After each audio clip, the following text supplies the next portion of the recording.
Nope.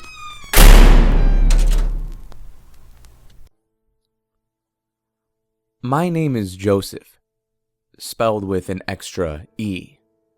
And no, my nickname is not Joey, despite what my neighbors might tell you. People looking for affordable housing and real estate agents and whoever else keep coming up to me and my neighbors and asking us how the neighborhood is so nice and safe while the costs are so low. Well, that's because of the landlord. Now, when I say landlord, nobody rents houses around here. We all own them. It's not an HOA or anything like that. We don't have any abnormal rules or any tight restrictions on any of the annoying HOA stuff, but you are expected to follow the law. However, when someone new moves in, they receive a letter. If there are multiple people living in the house, they get multiple letters, one addressed to each resident.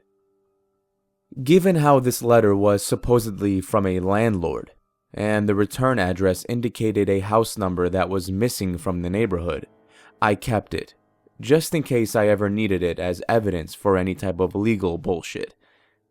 The letter read as follows. Dear Joseph, hello. I am your landlord. Feel free to call me your dunkle. That's what the cool kids say anyway, right? I'm not going to come after you for rent or anything. I just have a few simple rules that you hopefully would have followed anyway. No breaking the law. I'm not spying on you, and so I won't bust you for piracy, drug use, underage drinking, etc., etc. But no violent crime. No theft. And if someone says to stay off their property or leave them alone, stay off of their property and leave them alone. You can still use the sidewalk in front of their house, as long as it's not with malicious intent. No littering, no harassing your neighbors. Pets are perfectly fine, but please pick up after your animals. I don't care about the height of the grass, what ugly things you may put in your yard, or if you have a loud party in the morning to the evening, though your neighbors might. If you violate the rule about noise, even as lax as it is, there will be a noise complaint. If you commit any crimes, such as assault, stalking, theft, etc., towards your neighbors or guests, assuming it is not done in self-defense, of course, I then become responsible, and will come to deal with the problem myself. As you may have figured, there isn't much you have to be mindful of, aside from standard law, especially since I don't want to have to do any work about it. You will not receive any warnings. I don't have time to chase those around, so this is your only warning. Don't make me have to do my job. Guests are subject to these same rules and punishments. And remember, I hear everything. Sincerely, Dunkle. Most of us have guns, so we know there's no way we're getting away with anything against each other. Life goes on, and the only evidence that this so-called landlord even exists are the new letters received by the new neighbors, and the elderly neighbors who say they've met him, but don't offer anything more than that. So, we knew he was a guy, probably an older guy, and that he keeps loose tabs on all the residents. We've had no real reason to be concerned, except maybe the "I hear everything" remark, which could have just been his lame attempt at being jokingly creepy. In April of 2012, a little woman named Mary moved down the street. Blonde, blue eyes, short, not particularly remarkable. When she first moved in, she only spoke to us out of fear over the letter. But over time she calmed down and started small talk. Some of my friends still live here, and occasionally we play Dungeons and Dragons together. So I decided to invite Mary. We had a lot of fun, and one night she invited me over for dinner. At first, I thought it was going to be a date, but then I later realized she wasn't interested, and her family was over as well, so that was awkward. We ate pizza and watched a movie. It was a movie I had watched well over 100 times, Friday the 13th. During the movie, we all distinctly heard a voice that sounded very stern, as if we were children about to break a rule. Guests are subject to these rules and punishments. Which instantly got mine and Mary's attention as a direct line from the letter. I was perplexed because I was sure that line was not in the film, but we rewatched the scene a few times to make sure. About 15 minutes later, we heard two screams. One was of a male horrifically screaming in rage and anguish, followed by the scream of a frightened and pained man, along with furniture and a vase smashing to the floor.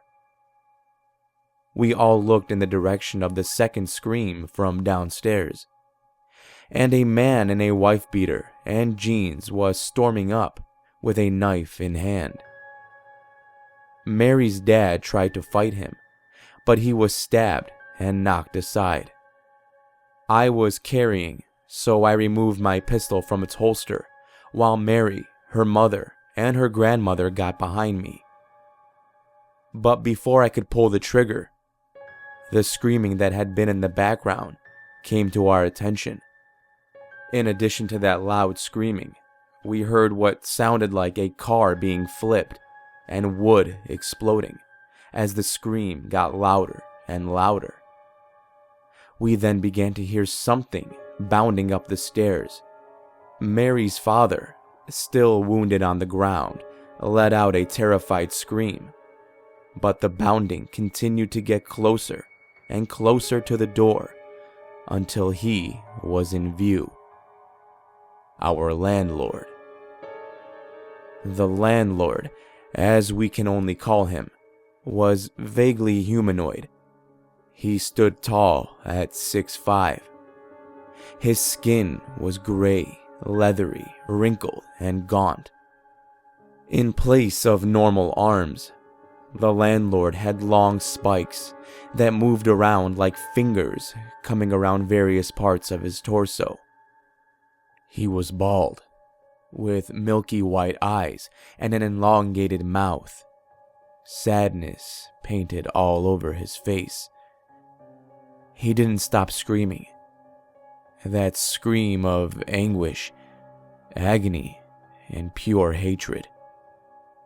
The landlord impaled the man through his forearms, lifting him up and stabbing him through the chest repeatedly. He screamed in his face before ripping his arms clean off and tossing them to the ground, while continuing to stab him over and over again. The landlord was stabbing him so fast and with so many different spikes all at once that I lost count. Eventually, he slammed the man, or what was left of him at least, to the ground before spinning around and leaving the room. It took us all a moment to snap out of our daze and leave the room to go inspect everything that had happened. But when we did, we realized there was no blood. Mary's father was taken care of. The splintered wood of the house, the vase, even pieces of the car that had been flipped were all missing. While we were collecting ourselves and trying to make sense of everything, the landlord returned and began to approach us. I pulled my gun and he stopped. He began to pierce his cheeks with 2 spikes in order to force a smile on his face, and he said, I do apologize for the mess. This should cover the damages and make up for your time. He then extended one of his spikes to offer Mary a case of cash. He turned to me and gave me $1,500. We watched as it went up and down the street to the neighbors, giving them just as much as he had given me, in order to, quote, compensate for the noise. But most likely it was just hush money. Eventually things began to return to normal. Repairs were made to Mary's home, and her father was miraculously unharmed after the stabbing. The neighborhood was buzzing for a bit, but eventually went silent once again. The older members of the neighborhood explained that this was the reason the neighborhood was so safe. It was because of our landlord. So there's your explanation. Prices are low and safety is high because somewhere in our neighborhood is a monster that calls itself our landlord. If you can live with those screams whenever something like that happens, or you're desperate for the affordable housing or the security, then this is the neighborhood for you.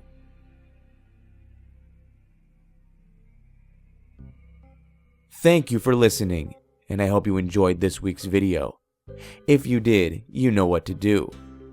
Like, share, comment, and subscribe, but don't smack that like button because it may be misconstrued as a violent crime, and we don't want the landlord knowing about your violent crime.